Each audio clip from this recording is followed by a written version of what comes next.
कथाकार। कथाकार एक बार फिर से हाजिर है कहानी जायका का दूसरा और अंतिम भाग लेकर। क्या प्राजक्ता होती है इम्तिहान में पास या अधूरी रह जाती है उसकी आस? आइए सुनते हैं कहानी जायका का दूसरा और अंतिम भाग। इसी उधेड़बुन में दिन निकला कि खाने में जायका कैसे लाए। बड़ी ने छोटी को कुछ मसालों के बारे में इल्म दिया तो मजली ने बड़प्पन दिखाते हुए सास की पसंदीदा खीर के बारे में बताया। बस एक ही चाह थी, जायका आ जाए खाने में और सास खुश हो जाए। बस कड़क मिजाज इंसान को खुश करके दोगुनी तसल्ली होती है, जरा सोच के देखो। पर ये क्या, मामला तो अगले दिन बिगड़ गया। ये माँ जी को कैसे पता चल गया कि बहुएं भी थोड़ा पढ़ना चाहती हैं? सुबह एक मातम सा फैल गया। बड़े होहल्ले के बीच सास अक्सर ताना कसती, बड़ी आई पढ़ने वाली, और तुम दोनों को कलेक्टर बनना है, जाओ अपने बाप के घर जाके बनो। सास के बोल तीर से भी ज्यादा चुभे हों जैसे। अभी तो इम्तिहान शुरू भी नहीं हुआ था और ऊपर से ये सब। प्रारंभ ने भी कह दिया, माँ अगर गुस्से में हो तो कुछ मत कहना, और दफ्तर चल दिया। ये सिलसिला दोपहर तक चलता रहा। जैसे ही शांति पसरती, सास एक ताना सुना देती। बड़ी और मजली को तो आदत हो गई थी ये सब सुनने की।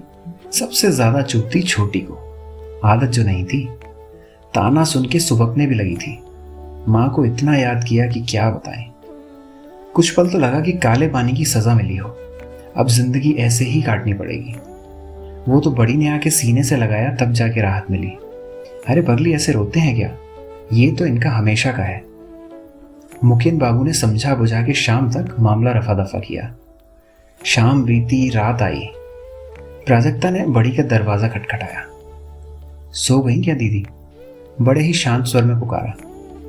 अरे नहीं, अंदर आ, बाहर क्यों खड़ी है? दीदी कल वो कहने ही लगी थी कि बड़ी बोल पड़ी। हाँ हाँ जानती हूँ, चिंता ना कर।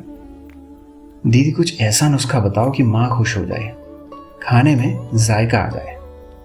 वैसे भी नाराज हैं। बड़ी ने कुछ नुस्खे साझा किए। कहा खीर उनकी पसंदीदा है। दूध तब तक उबालना जब तक केसर का रंग निखर ना जाए। शक्कर बराबर रखना और इलायची कूट लेना। मारवाड़ी दाल बनाने का भी नुस्खा बता दिया। पर जो सालों में ना किया वो एक रात में कैसे आ जाता, और जो आ भी जाता तो जायका लाना मजाक है। चिंता ना कर, जाके सो जा, मुझे मजली से कुछ बात करनी है, बड़ी ने कहा। जाने क्या बात करनी होगी, सोचते सोचते अपने कमरे की तरफ चल दी। अगले दिन माहौल कुछ खुशनुमा था। बहू पहली बार जो रसोई में दाखिल होने जा रही थी। रमा देवी का भी तो यही सपना था कि छोटी बहू के हाथ के बने खाने का जायका चख ले एक बार। शाम 4 बजे से ही लग गई, पर एक साथ इतने मसाले देख के रंग ही उड़ गया उसका जैसे। कभी नमक देखती तो कभी कुटी हुई मिर्च कितनी डाले ये सोचती। जैसे तैसे 5 पकवान तैयार किए और जैसे बड़ी ने कहा था खीर बनाने की कोशिश की। पूरे 4 घंटे लगे। 8 बजे सब बन के तैयार हो गया। कैसा बना है? अरे इसी बात का तो इम्तिहान था।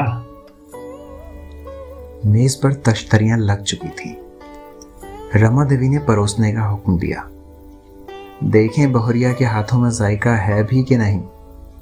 देखें कलम चलाने वाली को करछी चलानी आती है कि नहीं। प्राजक्ता को मालूम था कि खाना तो बना था, मगर जायका शायद वो नहीं था। इम्तिहान में पास होने की गुंजाइश ना के बराबर थी। खाना परोसा गया। पहला निवाला मुंह में जाते ही रमा देवी कुछ कह पाती, उससे पहले मुकेन बाबू बोल पड़े। वाह क्या जायका है। पीछे पीछे जेठ जी ने भी कह दिया, ऐसा जायका, वाह क्या बात है।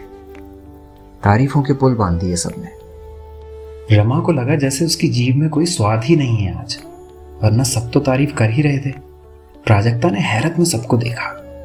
नजर बड़ी और मजली पे पड़ी तो वो उसे देख के मुस्कुरा रही थी, मानो कह रही हूं कि चिंता ना कर, हमने सब संभाल लिया है।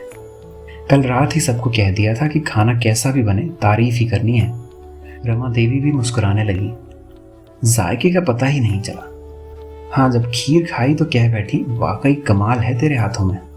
सब मुस्कुराने लगे।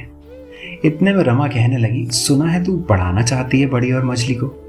सब चौंक गए, मौन हो गए, मानो सांप सूंघ गया हो।